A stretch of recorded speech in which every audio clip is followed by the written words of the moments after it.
Hello दोस्तों, जय हिंद, वंदे मातरम। मैं जैनेन्द्र पात्र, डायरेक्टर माँ गायत्री कोचिंग इंस्टीट्यूट, सरगुजा, छत्तीसगढ़। दोस्तों, पिछले वीडियो में हम लोगों ने पढ़ा था प्लांट फिजियोलॉजी के बारे में। प्लांट फिजियोलॉजी क्या होता है, उसके इंट्रोडक्शन, उसके परिचय के बारे में हम लोगों ने पढ़ा था, जिसमें मैंने आप लोगों को एक बहुत ही महत्वपूर्ण टॉपिक फोटोसिंथेसिस यानी कि प्रकाश संश्लेषण के बारे में बताया था। आज उसी टॉपिक को लेकर के आप लोगों के बीच उपस्थित हुआ हूं। आई होप आप लोगों को ये पसंद आएगा। तो चलिए स्टार्ट करते हैं। फोटोसिंथेसिस। दोस्तों, फोटोसिंथेसिस दो शब्दों से मिलकर बना है। पहला फोटो और दूसरा सिंथेसिस। फोटो का मतलब होता है, फोटो का मतलब लाइट होता है दोस्तों, और सिंथेसिस का मतलब होता है टू फॉर्म और टू फॉर्मेशन। लाइट, फोटो मतलब लाइट, और सिंथेसिस का मतलब फॉर्मेशन। सिंथेसिस मतलब किसी भी एक ऐसे कॉम्प्लेक्स या यौगिक का निर्माण होना। ओके दोस्तों, चलिए इसके परिभाषा की ओर आगे बढ़ते हैं। फोटोसिंथेसिस पौधों में होने वाला एक ऐसा बायोकेमिकल प्रोसेस है जिसमें पौधों के लीव्स यानी कि पत्तियों द्वारा सनलाइट को ग्रहण किया जाता है और एटमॉस्फेयर से ली गई कार्बन डाइऑक्साइड, सॉइल से अवशोषित या एब्जॉर्ब की गई जल तथा इनके द्वारा कार्बोहाइड्रेट का भोजन के रूप में संश्लेषण करते हैं। इसे ही प्रकाश संश्लेषण कहते हैं। ओके दोस्तों, हरे पौधे मीन्स क्लोरोफिल। हरे पौधे मीन्स क्लोरोफिल। वे सारे पौधे जो आपको ग्रीनिश दिखते हैं, ग्रीन कलर में दिखते हैं, दैट मीन्स कि उसमें कौन सा वर्णक पाया जाता है? क्लोरोफिल पाया जाता है। और क्लोरोफिल जो होता है प्रकाश संश्लेषण की क्रिया में सबसे महत्वपूर्ण पार्ट, सबसे महत्वपूर्ण कंपोनेंट होता है।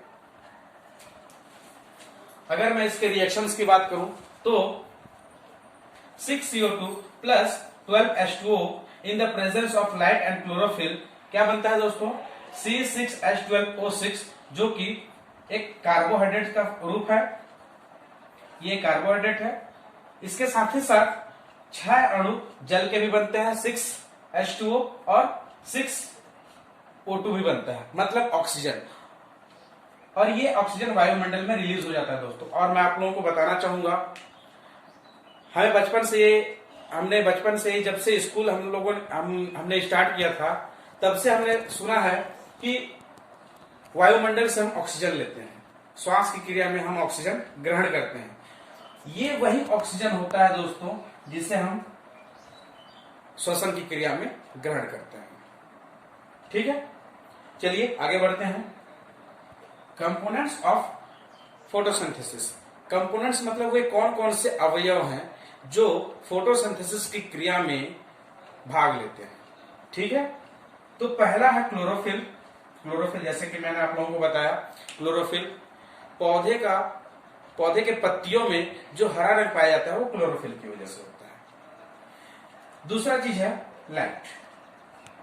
लाइट मीन्स प्रकाश, जो कि पत्तियों में सूर्य से प्राप्त किया जाता है। तीसरी चीज है कार्बन डाइऑक्साइड। कार्बन डाइऑक्साइड जो कि पौधे पत्तियों के माध्यम से, स्टोमेटा के माध्यम से वायुमंडल से अवशोषित करते हैं। और अंतिम है जल, H2O, जिसे पौधे जड़ के माध्यम से भूमि से अवशोषित करके ग्रहण करते हैं। ये 4 कंपोनेंट्स हैं जिनका पौधा यूज करता है प्रकाश संश्लेषण की क्रिया में भोजन बनाने के लिए, कार्बोहाइड्रेट्स के निर्माण के लिए। दोस्तों, प्रकाश संश्लेषण का जो सबसे पहला कंपोनेंट है जिसके बारे में हम पढ़ेंगे वो है लाइट। और आप सभी को पता है दोस्तों, लाइट जो होता है सूर्य के प्रकाश से पौधों को प्राप्त होता है।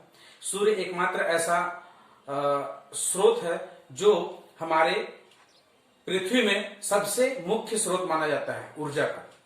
ठीक है दोस्तों, यही ऊर्जा पौधे भी प्रकाश संश्लेषण की क्रिया में प्रयोग करते हैं। चलिए देखते हैं कैसे। सूर्य में जो प्रकाश उपस्थित होता है, जो लाइट एनर्जी उपस्थित होता है, उसे दोस्तों फोटोन के नाम से जाना जाता है। किस नाम से जाना जाता है? फोटोन के नाम से जाना जाता है। और प्रकाश संश्लेषण में, जैसे मैंने आप लोगों को पहले ही बताया कि प्रकाश संश्लेषण में लाइट एनर्जी इसमें चेंज होता है, केमिकल एनर्जी में चेंज होता है।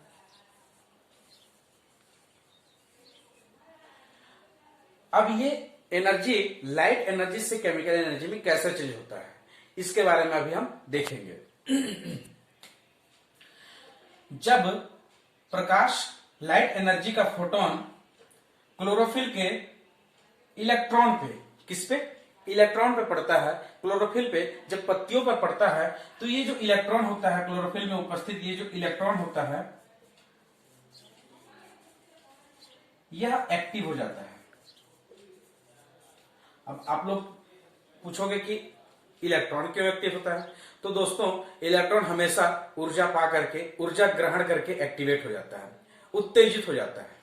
तो सेम क्रिया यहां पर भी होती है। इस लाइट एनर्जी के फोटोन रूपी एनर्जी को इलेक्ट्रॉन ग्रहण करता है और ग्रहण करने के बाद एक्टिवेट हो जाता है। और जब ये एक्टिवेट होता है तो इसके साथ ही साथ क्लोरोफिल में ये इलेक्ट्रॉन मूव कर जाता है। और ये जो इलेक्ट्रॉन का एक्टिवेशन पीरियड होता है, ये जो इलेक्ट्रॉन का एक्टिवेशन पीरियड होता है यह सिर्फ कुछ ही समय के लिए होता है, बहुत ही कुछ क्षणों के लिए होता है, बस बहुत ही कम क्षणों के लिए होता है। और यह इलेक्ट्रॉन जब एक्टिवेट होता है तो अपने ऑर्बिटल से बाहर निकलता है और बाहर निकलने के बाद फिर क्लोरोफिल की ओर जाता है। क्लोरोफिल में जैसे ही एक्टिवेशन का कुछ ही क्षण एक्टिवेट होने के बाद वो फिर से अपने रास्ते में, अपने ऑर्बिटल में वापस आ जाता है। और जब ये इलेक्ट्रॉन अपने ऑर्बिटल की ओर वापस आता है तब कुछ ऊर्जा क्या करता है, रिलीज करते जाता है। कैसे, ये आप ध्यान से देखिएगा। मान लीजिए ये एक पदार्थ है, इसमें इलेक्ट्रॉन उपस्थित है, इलेक्ट्रॉन उपस्थित है, ये इसकी सामान्य अवस्था है। ठीक है दोस्तों, ये इसकी सामान्य अवस्था है। जब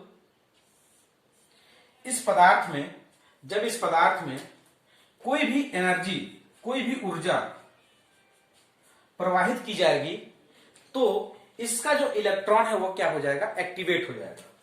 दूसरे फेज में इलेक्ट्रॉन क्या हो जाएगा,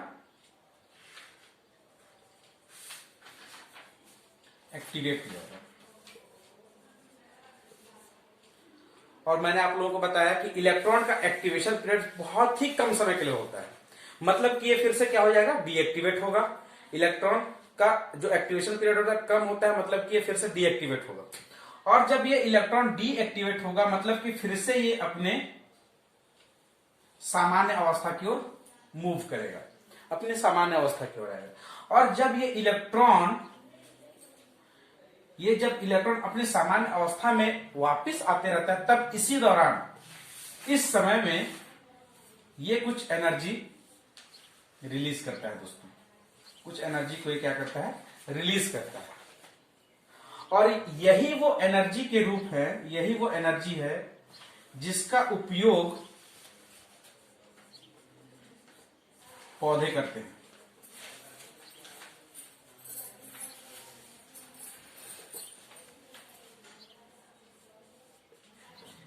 जब इलेक्ट्रॉन अपने पूर्व स्थिति में वापस आता है तब उसी समय वह कुछ इलेक्ट्रॉन उत्सर्जित करता है और वही ऊर्जा जो इलेक्ट्रॉन के द्वारा उत्सर्जित की जाती है, ये ऊर्जा पौधों के द्वारा प्रकाश संश्लेषण की क्रिया में प्रयोग किया जाता है। प्रकाश संश्लेषण में जो अगला कंपोनेंट्स है वो है क्लोरोप्लास्ट। तो देखते हैं क्लोरोप्लास्ट किस तरीके से काम करता है, इसमें क्या क्या कंपोनेंट्स पाए जाते हैं, इसमें कौन कौन से अंग पाए जाते हैं। तो ये आप लोगों को जो डायग्राम दिख रहा है ये क्लोरोप्लास्ट का एक सामान्य संरचना है जो क्लोरोप्लास्ट के अंदर सारे चीजों की व्याख्या करते हुए आपको दिख रहा है। दोस्तों क्लोरोप्लास्ट जो होता है, क्लोरोप्लास्ट एक डबल लेयर, किस प्रकार का, डबल लेयर संरचना होती है जो लिपिड तथा प्रोटीन से बनता है। किससे बनता है, लिपिड तथा प्रोटीन से। क्लोरोप्लास्ट का जो बाहरी आवरण होता है वह डबल लेयर होता है और ये लेयर लिपिड तथा प्रोटीन का बनता है, लिपिड तथा प्रोटीन का बना होता है। और लिपिड और प्रोटीन को हम साथ में मिलाकर लिपोप्रोटीन के नाम से जानते हैं। किस नाम से, लिपोप्रोटीन के नाम से। तो ये क्लोरोप्लास्ट का बाहरी आवरण है, ये क्लोरोप्लास्ट का बाहरी आवरण है जो कि लिपिड तथा प्रोटीन से मिलकर बना है। अगर अब अंदर की ओर हम देखें तो इसमें बहुत सारी प्लेट्स नुमा संरचनाएं पाई जाती हैं, बहुत सारी ये प्लेट्स नुमा संरचनाएं पाई जाती हैं। इन संरचनाओं को लैमेली के नाम से जाना जाता है। अगर पर्टिकुलर हम एक प्लेट की बात करें, अगर मैं पर्टिकुलर एक प्लेट की बात करूं, इस प्लेट की बात करूं, तो इसे लैमेली के नाम से जाना जाता है। किस नाम से जाना जाता है? लैमेली के नाम से जाना जाता है। और बहुत सारे जगह ऐसे होते हैं जहां पर ये प्लेट्स ग्रुप्स में पाए जाते हैं, समूहों में पाए जाते हैं। ठीक है, बहुत सारी जगह ऐसे होते हैं क्लोरोप्लास्ट के अंदर जहां पर ये लैमेली ग्रुप्स में पाए जाते हैं, और इन ग्रुप्स को बोला जाता है ग्रेना या फिर थैलेकॉइड्स बोला जाता है दोस्तों। ग्रेना या फिर थैलेकॉइड्स के नाम से जाना जाता है। और इस बाकी जो खाली स्थान बचता है, इस क्लोरोप्लास्ट के अंदर बाकी जो रिक्त स्थान बचता है, जो स्पेस बचता है, वहां पर बहुत सारे न्यूट्रिएंट्स के लिए प्रोटीन, स्टार्च, राइबोसोम, ये सारे उपस्थित होते हैं। और जहां पर ये प्रोटीन, स्टार्च, राइबोसोम उपस्थित होते हैं, उस जगह को बोला जाता है स्ट्रोमा। उसे क्या बोला जाता है? स्ट्रोमा। तो आप लोगों को ग्रेना समझ में आ गया होगा, आप लोगों को स्ट्रोमा समझ में आ गया होगा, लैमेली समझ में आ गया होगा। एक बार फिर से मैं बता देता हूं, क्लोरोप्लास्ट के अंदर जो प्लेट्स नुमा संरचना पाई जाती है उसे लैमेली कहा जाता है। और जब लैमेली समूहों में पाए जाते हैं तो इस संरचना को ग्रेना के नाम से या थैलेकॉइड के नाम से जाना जाता है। बाकी जो रिक्त स्थान बच जाता है क्लोरोप्लास्ट के अंदर, जहां पर राइबोसोम, स्टार्च तथा प्रोटीन वितरित रहते हैं, इस जगह को स्ट्रोमा के नाम से जाना जाता है। ठीक है, और एक चीज और, एक लैमेली या फिर एक ग्रेनम दूसरे ग्रेनम से कनेक्टेड रहता है। एक ग्रेनम दूसरे ग्रेनम से ऑलवेज कनेक्टेड रहता है। तो जिसके माध्यम से कनेक्टेड रहता है, ये मैग्नीशियम चेन होता है। कौन सा चेन होता है? Magnesium chain. मैग्नीशियम चेन की वजह से एक ग्रेनम दूसरे ग्रेनम से कनेक्टेड होता है। इसमें राइबोसोम्स भी पाए जाते हैं, स्ट्रोमा में राइबोसोम भी पाए जाते हैं। आई थिंक आप लोगों को ये क्लोरोप्लास्ट का स्ट्रक्चर समझ में आ गया होगा। इसमें आप लोगों को एक चीज और बता दूं मैं, प्रकाश संश्लेषण की जो क्रिया होती है वो दो चरणों में पूर्ण होती है। एक होता है प्रकाशीय अभिक्रिया, एक होता है अप्रकाशीय अभिक्रिया, जिसे लाइट रिएक्शन, डार्क रिएक्शन के भी नाम से जाना जाता है। इसे हेल रिएक्शन या ब्लैकमैन रिएक्शन के भी नाम से जाना जाता है। तो क्लोरोप्लास्ट में वो कौन सी स्थान है, कौन सा वो जगह है जहां पर लाइट रिएक्शन होता है या फिर डार्क रिएक्शन होता है? क्लोरोप्लास्ट का जो ग्रेना वाला पार्ट होता है, क्लोरोप्लास्ट का जो ग्रेना वाला पार्ट होता है, जो ये ग्रुप ऑफ लैमेली होता है, इस भाग में लाइट रिएक्शन होता है। और क्लोरोप्लास्ट का जो स्ट्रोमा वाला पार्ट होता है, ये सारे भाग जो बाकी खाली स्थान वाले रिक्त स्थान जो भाग होते हैं, जिसको स्ट्रोमा के नाम से जाना जाता है, इस स्ट्रोमा में डार्क रिएक्शन होता है। लाइट रिएक्शन और डार्क रिएक्शन किसे कहते हैं, ये मैं आपको अगले वीडियो में बताऊंगा। तो यहां पर ये क्लोरोप्लास्ट का संरचना कंप्लीट होता है। अगले दो कंपोनेंट्स हैं, वो हैं कार्बन डाइऑक्साइड और जल। ये कार्बन डाइऑक्साइड और जल, इन्हें कच्चा पदार्थ आप कह सकते हैं। प्रकाश संश्लेषण के क्रिया के लिए आप इसे कच्चा पदार्थ कह सकते हैं। तो ये दोनों कंपोनेंट्स पौधे को कहां से प्राप्त होता है? तो सबसे पहले अगर मैं बात करूं जल की, तो जल जो होता है दोस्तों, वो पौधे को भूमि से, सॉइल से प्राप्त होता है। पौधे का जो रूट होता है, रूट हेयर, इसे एब्जॉर्ब करता है, और एब्जॉर्ब करने के बाद ये जाइलम के थ्रू, इसे जाइलम के थ्रू पत्तियों तक पहुंचाता है। सबसे पहले रूट हेयर से फिर ये जल रूट के जाइलम में आते हैं, रूट के जाइलम से होते हुए फिर स्टेम के जाइलम में आते हैं, स्टेम के जाइलम से होते हुए फिर ये पत्तियों के जाइलम में पहुंच जाते हैं। तो इस प्रकार से पौधे जल की पूर्ति करते हैं। दूसरी चीज है एटमॉस्फेयर से कार्बन डाइऑक्साइड का अवशोषण होना। गैसीय आदान प्रदान की जो क्रिया होती है, स्टोमेटा का खुलना और बंद होना, जो कि वाष्पोत्सर्जन के दौरान होती है, इस दौरान पौधे में गैसों का भी आदान प्रदान होता है, और उसी समय पौधे कार्बन डाइऑक्साइड को ग्रहण करते हैं। तो ये दो ऐसे कंपोनेंट्स हैं जो जल भूमि से लिया जाता है और कार्बन डाइऑक्साइड वायुमंडल से लिया जाता है।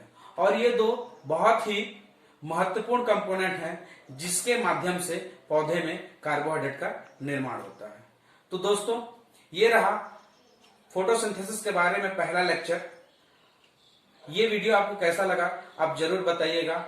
आपके इस टॉपिक से रिलेटेड जो भी सवाल रहेंगे आप नीचे कमेंट में बता सकते हैं और हमारे चैनल को सब्सक्राइब करें और वीडियो को लाइक करें। धन्यवाद। जय हिंद।